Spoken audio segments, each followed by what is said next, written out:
Well, church, go ahead and take a seat. Good morning, everybody.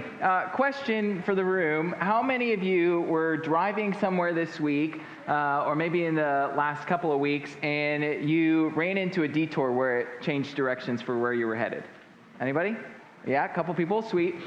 So summertime is absolutely notorious for detours and road construction, is it not? Like whether it's the interstate or downtown Lincoln or wherever it is, we start to see all these construction projects happen, and that leads us to kind of try and redirect and get to where we're actually going and figure out, okay, how am I going to get to my destination properly? Now, in South Lincoln, currently, there's not a ton of road construction actually happening, but if you guys remember, maybe a year or two ago, there was all the roundabouts that were going in. Right now, currently, just a little south of Lincoln, there's the whole Beltway project, and you think forward to maybe a year or something when the bid actually happens at 14th and Old Cheney, you're like, man, we need to figure out what's going on over there because it's kind of packed and congested. And we start thinking, man, when all of these detours kind of get into our life, or we're driving and we didn't realize that a street's going to be blocked off, it can be quite frustrating. It can lead us to a moment to where we stop and go, okay, I've got to change where I was going, or my plan is now just slightly different, but I'm still going where I need to get to. Now, detours aren't just simple road construction projects.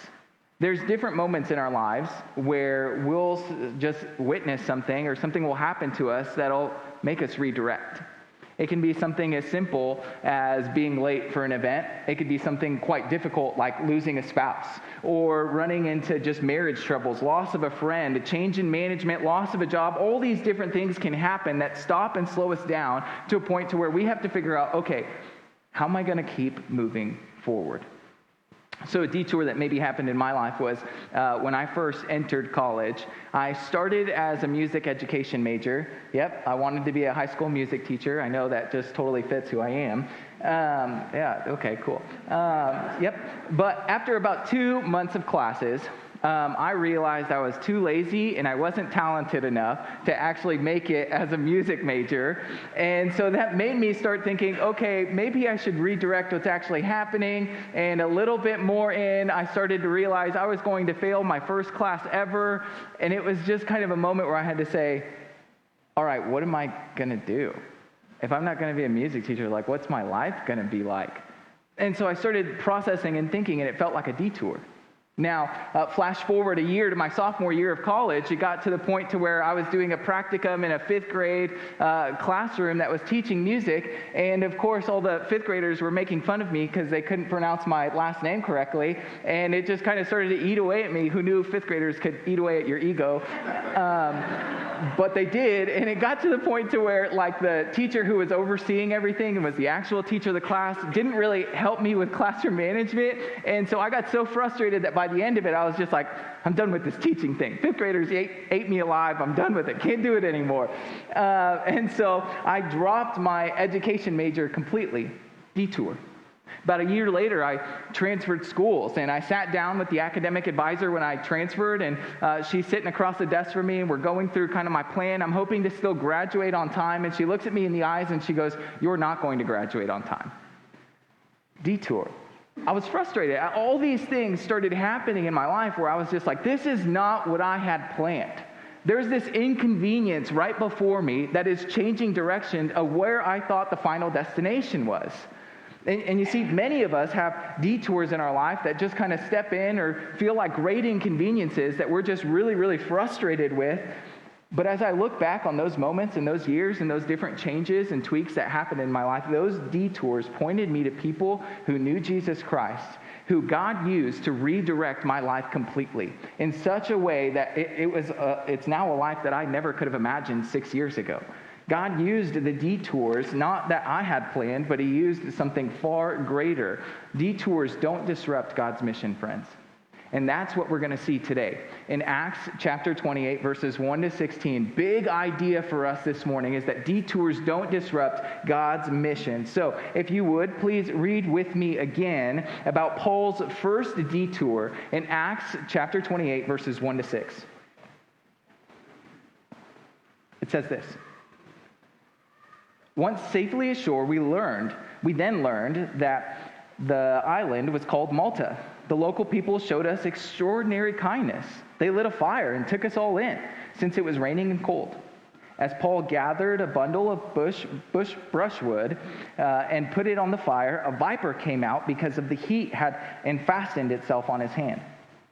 When the local people saw the snake hanging from his hand, they said to one another, "This man, no doubt, is a murderer. Even though he has escaped the sea, justice has not allowed him to live." But he shook the snake off in the fire and suffered no harm. They expected that he would begin to swell up or suddenly drop dead. After they waited a long time and saw nothing unusual happen to him, they changed their minds and said he was a god.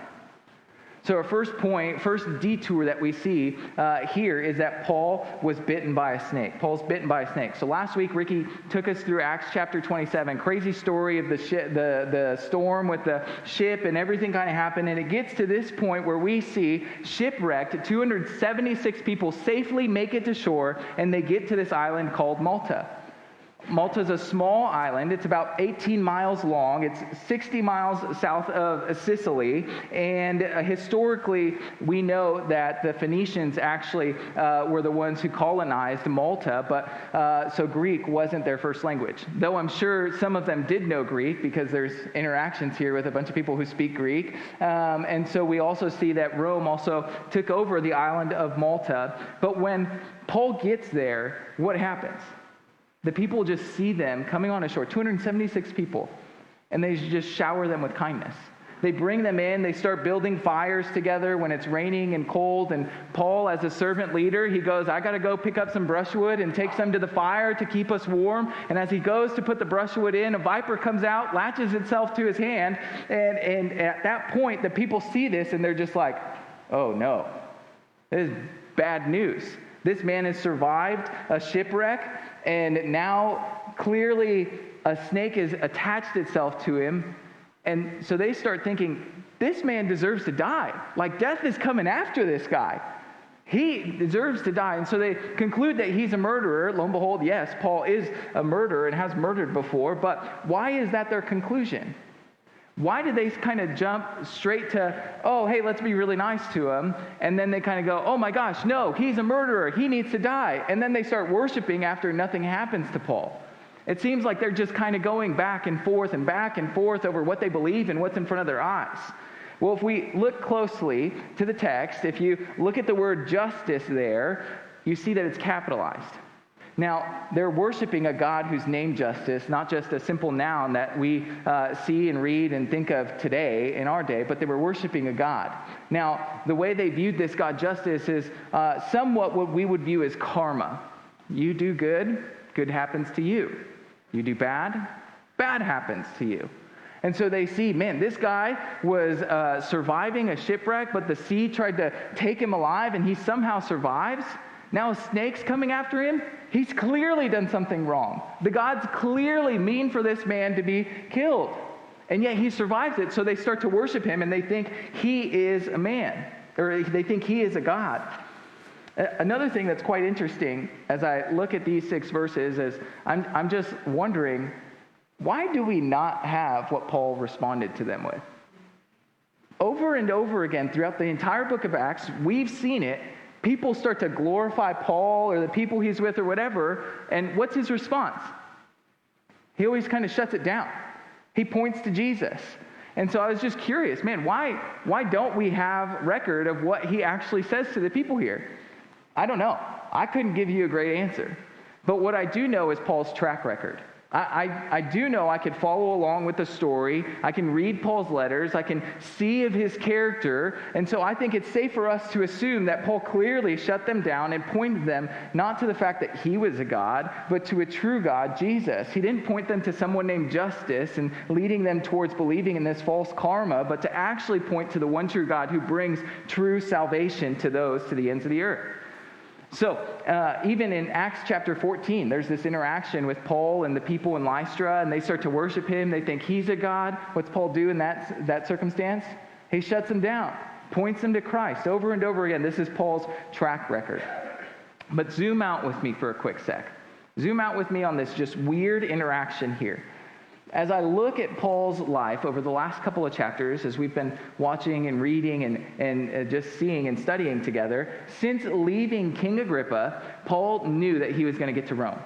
Jesus met him in the jail cell and said, "You're going to get to Rome." Again, when they're in the middle of the storm with the ship, what's Jesus do? Sends an angel. Angel appears to him, tells him that they're going to arrive to land safely. And yet now he's been shipwrecked, snake bitten. He's on an island with a bunch of people he doesn't know. It's cold. It's rainy. He's just like wondering there, what is happening? And if I was Paul, I would be utterly exhausted.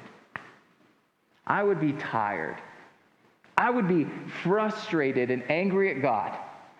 And I'd be standing there kind of going, "God, I thought you said we were going to Rome.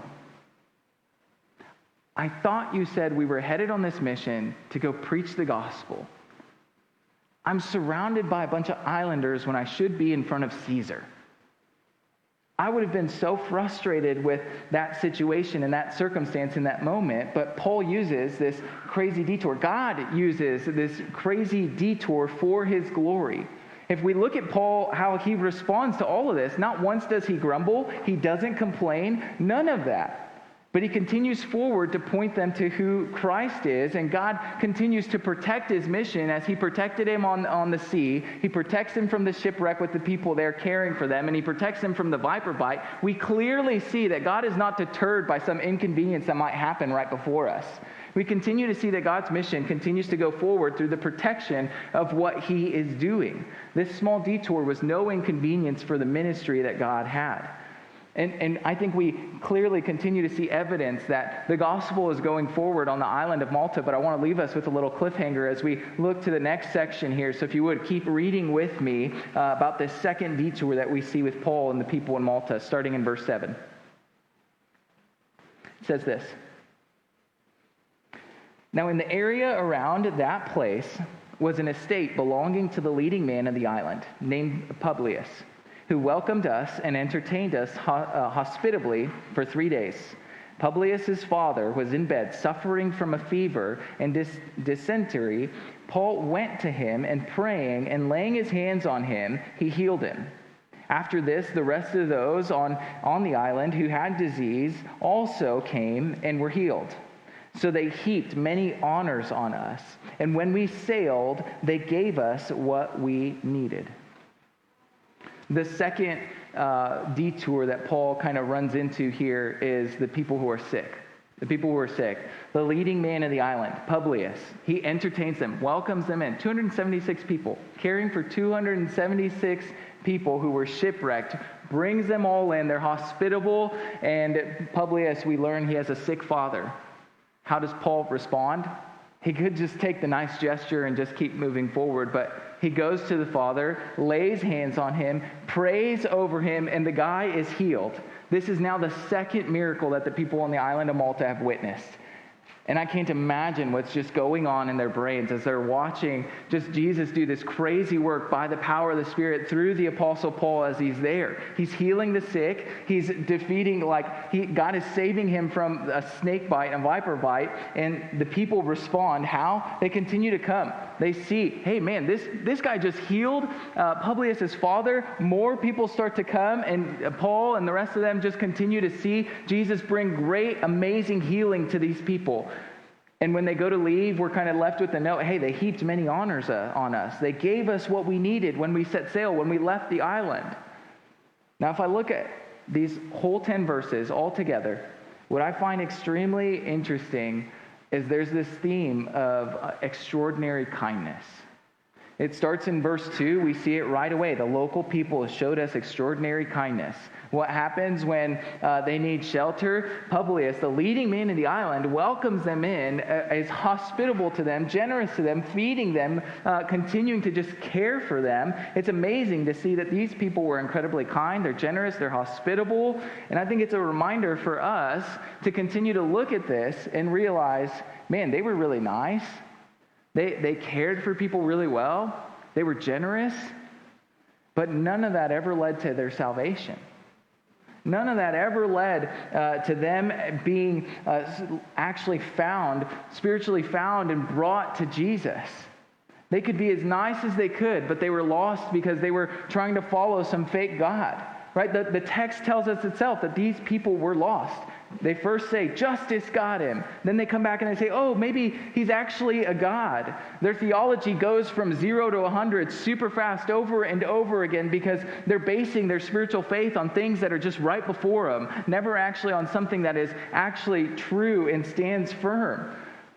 Paul uses this time in Malta to perform these miracles in the name of Jesus so that people would be saved, so that people would hear the gospel of Jesus Christ. Over and over again in the scriptures, we see what's Paul do when he performs healings, and we see God move in those ways.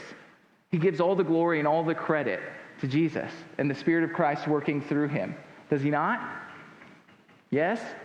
Yeah. And so we can continue to see this theme that Paul is just praising God for what he's doing in the ministry there, that he's moving, that God is healing people, he's bringing people to himself, and these detours that we might see in life, this detour where he's interacting with a bunch of people he never meant to interact with and go and to see, right, are right in front of him. He could have ignored it completely, but he didn't.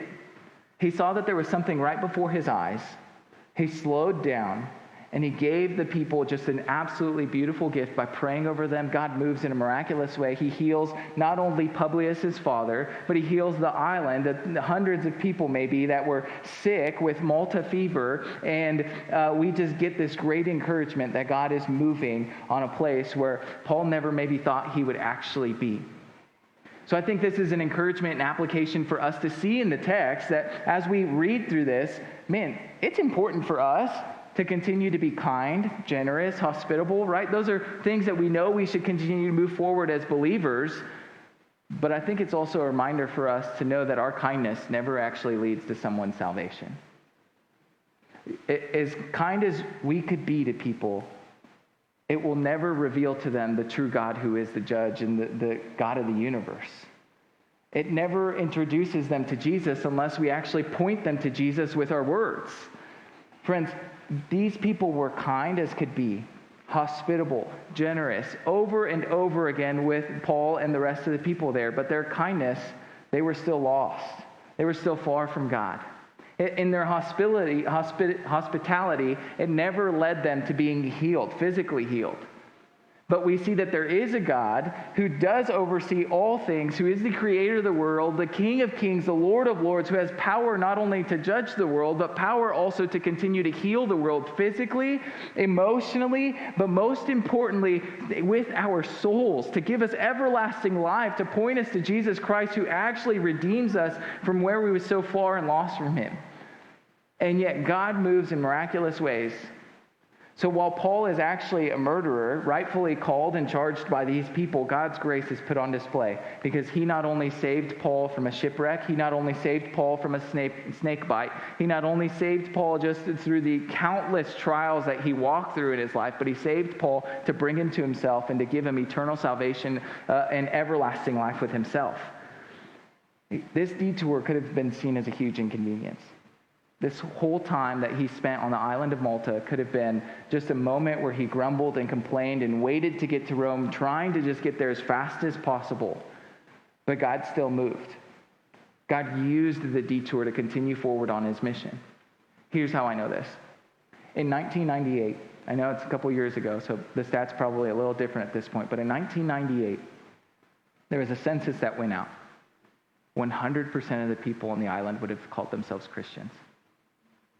Now, whether that stat is true or wrong, the reality is that shows us that the gospel went forward on that island. That shows us that Jesus actually moved and saved souls and brought people to himself there. That detour didn't disrupt God from accomplishing his mission because no one is on a detour in God's plan. Friends, how does this all play out personally? How does this all play out to us today, here, now? I'll share with you how maybe I consider small things detours and inconveniences at different times. But if you know the Enneagram, it's a personality test, just kind of talks about maybe different tendencies that you might have. I'm in Enneagram 3.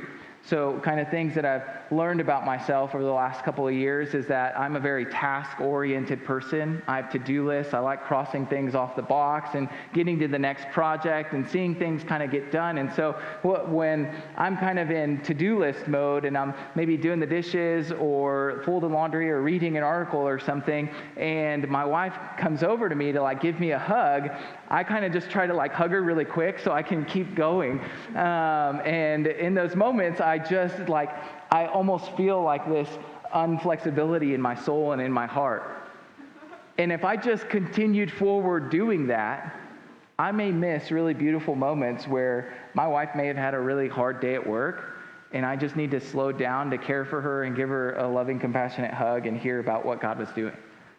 And so what I've learned as I've been sitting in this passage all week, that this is so real to my life this week.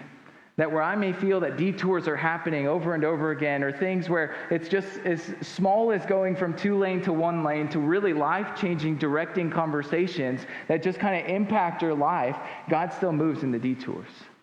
And he continues to move in our own hearts and lives. Over and over again, we see Jesus continue to shape us and change us and mold us into his image time and time again, even though we may think sometimes in moments that are right before us might be inconveniences to us. And there's plenty of different times that this happens to all of us, is there not? But God continues to move. We might think whatever is there is hindering us.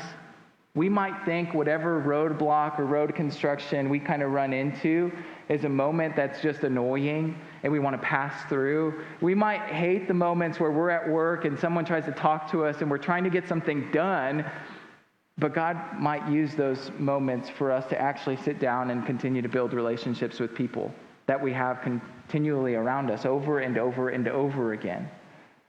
And as we continue to look at the rest of the story, we see God does actually follow through on his faithful promise to get Paul to Rome. Verses 11 to 16, it tells us the whole story, right? They leave Malta, they get onto this ship that's been there over the winter. There's these weird Greek gods that are kind of carved into the ship, and it's just how they really felt like, hey, these gods are going to protect us from the sea and the storms, and we're going to get there safely, but we know those are false gods, while the true God is actually the one who is being faithful on his promise to get Paul to Rome. And so they get there to Puteoli. I like to say it with like an Italian accent because it's south of Italy. And so Puteoli. That's kind of how I was practicing it in my mind. Yeah, maybe I could be Italian in another life or something. But anyway, they get there and they have to go from by sea to start walking by land. And when they arrive, Christians show up. They come to greet them. Brothers and sisters in the faith come to say, hey, we've heard you were coming. We're so glad you're here. And they're not just there in the town where they arrive at, but they come from different places. I love the one place, the 3 taverns. Maybe when we send out a church plant, we could call it Citylight 3 taverns. I think that's pretty cool. You guys don't like that? I like it. But Paul's just relieved to see the brothers and sisters. He's so grateful to just be like, Lord, you followed through on your promise. After years and years of continuing forward on mission, God actually gets him to the point to where he's in Rome, continuing to go forward. If we go all the way back to the beginning of the book of Acts, Acts chapter 1, verse 8, what does Jesus tell them to do? He tells them to go to the ends of the earth. That's our command today, to continue to go to the ends of the earth to proclaim the good news of Jesus Christ. We see Paul went from Jerusalem all the way now to Rome. He is living out this gospel mission to continue to get the gospel to the ends of the nation. Friends, time and time again, as we read through the book of Acts, and we're almost to the done, time and time again, we have seen that God's mission was not deterred by some inconvenience or some detour that might have been in the way. And as I think of Paul's mission, as I think of his time that we've spent in the scriptures with him, I think, man, this guy, he had it rough. This man had to go and rebuke false prophets. He had to sit there and be persecuted by his own Jewish brothers and leaders. He was in prison multiple times, beaten up, ran out of town. He had to face riots, cast out demons, experience death, shipwrecked, snake bitten, all till he got here. Think of all the moments where if that was you, and I know if it was me, I would have said, is this what I signed up for?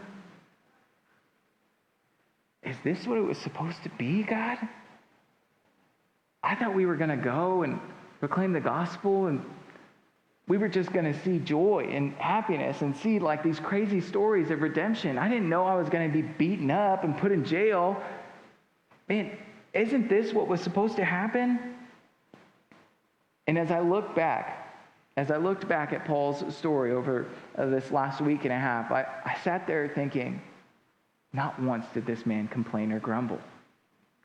Not once do we have it recorded that he stopped and said, "Oh, what are you doing, God?"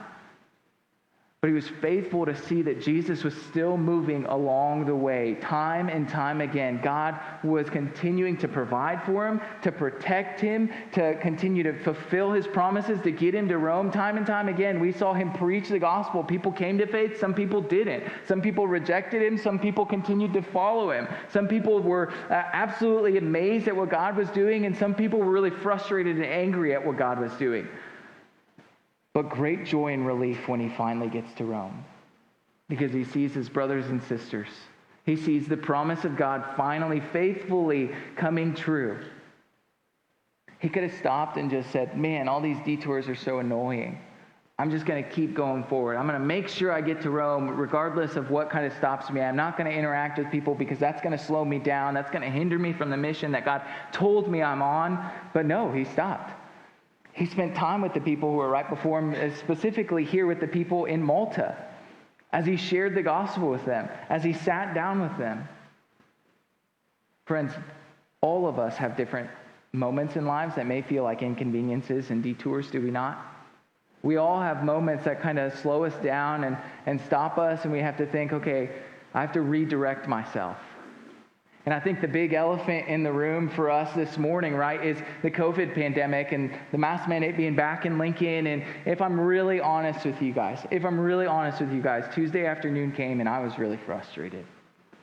I was frustrated. Let's be real. Nobody likes this. Nobody wants to be in a global pandemic. Nobody wants that.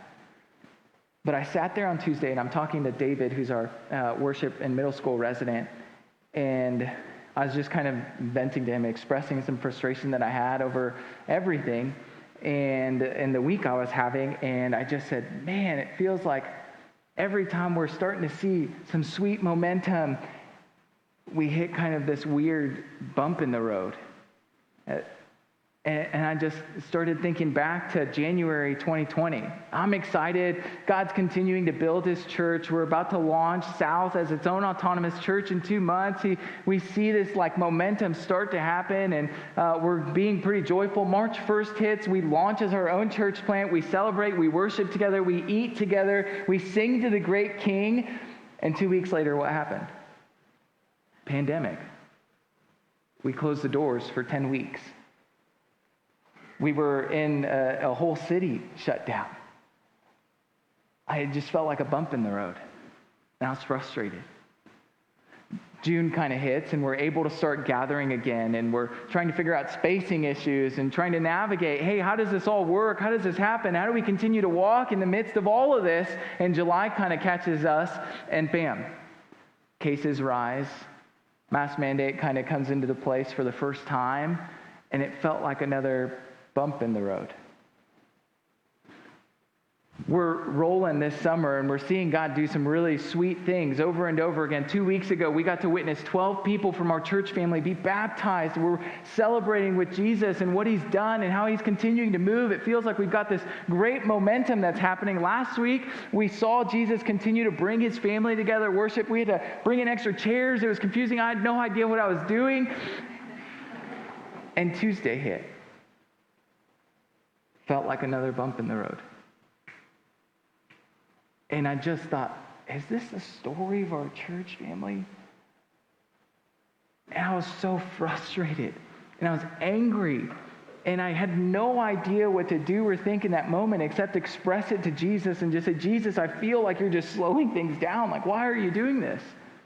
God, how much? I started literally complaining to God. And I'm telling him, Lord, wouldn't we just be so much further as a church if none of that kind of happened? And the Spirit kind of smacks me in the face and says, no, Alex, you are exactly where you're supposed to be. Because the reality is, church, if none of those hard conversations had to happen, if none of this weird navigation on how to actually have real conversations with people face to face and dialogue about what we're dealing with and how to navigate all these things, I don't think we would have the unity that we have today.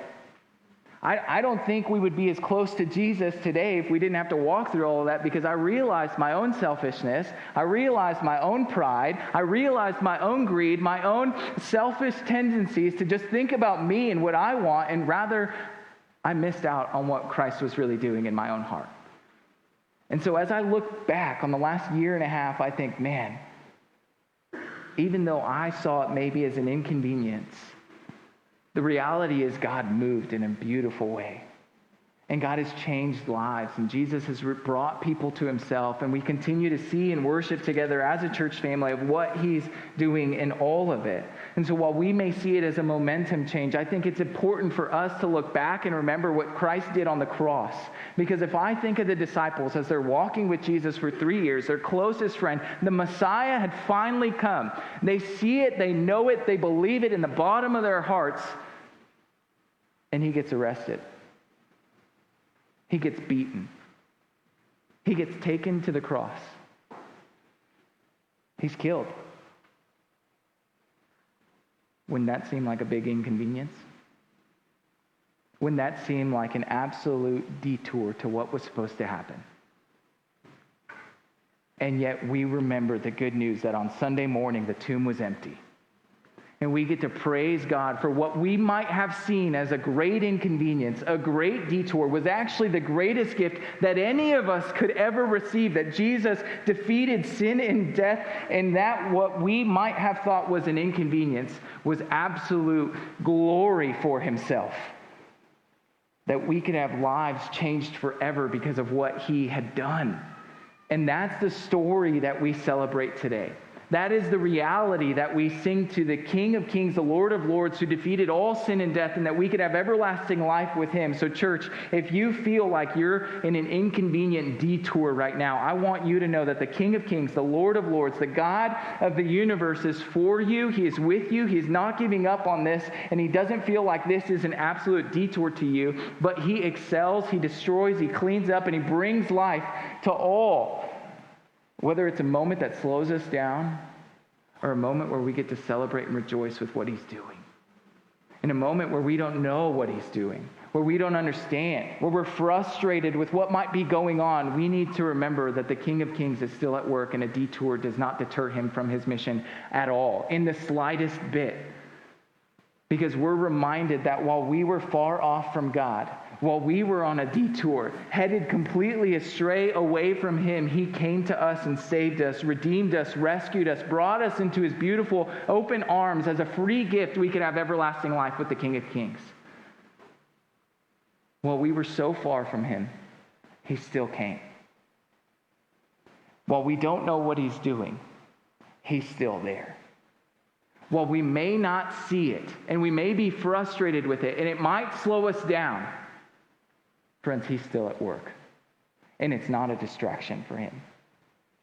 It is an absolute mission that he's continuing to move and change us in our lives, and to see him for how good and amazing he is. So dear brother, sister, friend, church, I want you to know that whatever detour you might think that you're on, Jesus is not avoiding you.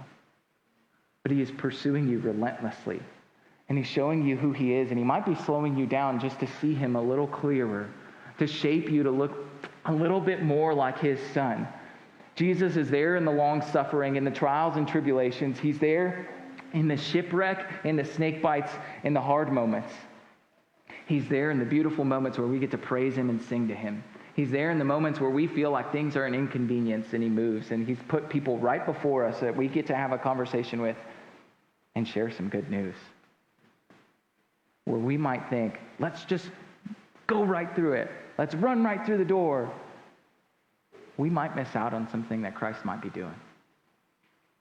Paul didn't see his time in Malta as an inconvenience.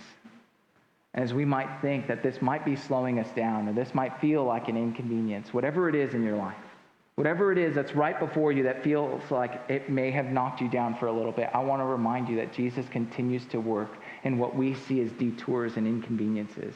That Jesus continues to change lives over and over and over again. So dear friend, if you are in this room and you don't know Jesus Christ, if you felt like you had to earn your salvation, if you felt like you continue to fall away and he's angry at you or that he would never welcome you home, I want you to know that he took the world's greatest detour for you. That he went to take the cross for you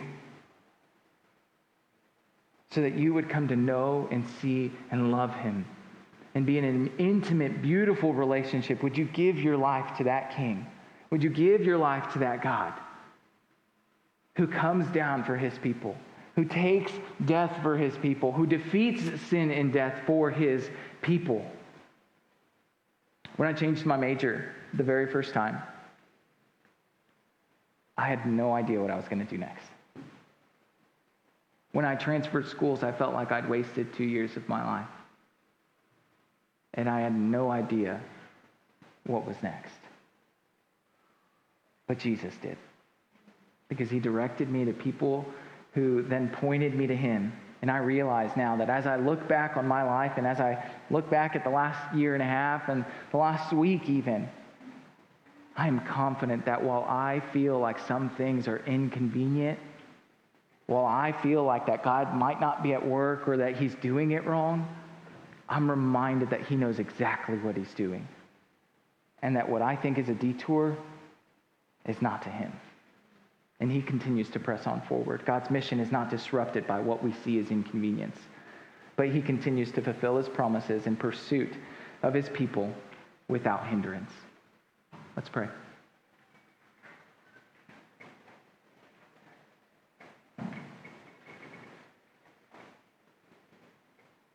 Father, we thank you that we get to see you so clearly in different moments. We thank you that as we sing to you, you continue to move in our hearts and in our lives. We thank you that even in moments where we have no idea what it is that you're doing, or we feel like you're not there doing anything, or we feel like you're far from us, or we feel like our plan is better than your plan, Jesus, we know that ultimately you are the good King. God, I pray that we as a people would continue to see you and that we would slow down in the moments where we might feel like there's something hindering us or something in our way or something that's inconvenient. But Jesus, would you slow us down to see what's right before us, what's right in front of us, and would you move in those moments? Would you shape us? Would we be clear to listen to your Spirit move in our hearts, to direct us, to maybe have a conversation, to care for people, to bring them in, to not be caught up in just trying to get through something, but that we would sit with you, Jesus, and that you would speak to us in those moments. God, I pray that we would see you more clearly and that we would fall in deeper love with you. It's in your name. Amen.